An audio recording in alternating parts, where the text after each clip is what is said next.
Po besoj që dita ditës secili prej neve është duke u bindur se të qenit i pasur apo i famshëm nuk është qëllim kryesor, as nuk duhet të jetë qëllimi kryesor.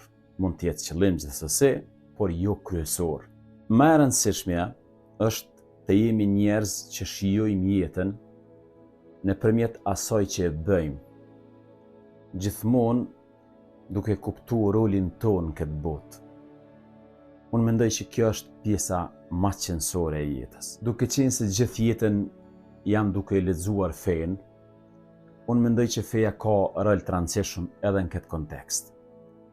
Fenë mund ta shohim si një udhëzues në këtë drejtim.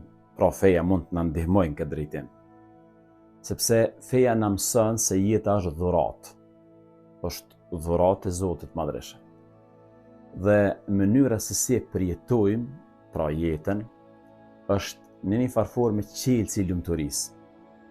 Dhe aty e marrim forcën për të përballë me gjitha sfidat e jetës. Ne çdo ditë shohim njerëz të pasur, por shumë prej tyre kanë jetë ferri. Anën tjetër, shohim njerëz të thjeshtë që jetën e shohin me sy të qetë, me zemra mirënjohëse dhe sigurisht mund të jenë më të pasurit në shpirtin e tyre. Ekziston një pasqyrim figurativ, i cili mundohet me paraqit ose me përshkruaj në formë shumë të bukur këtë ide që po mundohem me thonë para juve. Ky pasqyrim figurativ thot kështu: jeta jonë është si një det i thellë në cilin notojmë të gjithë për të jetuar ose për të mbijetuar. Por në këtë det njerëzit notojnë në tre forma, ose ka tre lloj njerëzish në këtë notin, në këtë përpjekjen për të mbijetuar në këtë deti, pra në këtë jetë. Grupi i parë janë ata që përplasen me forcën e ujit, harxojnë shpejt energjinë, lodhen dhe shpejt shkatërrohen apo fundosen.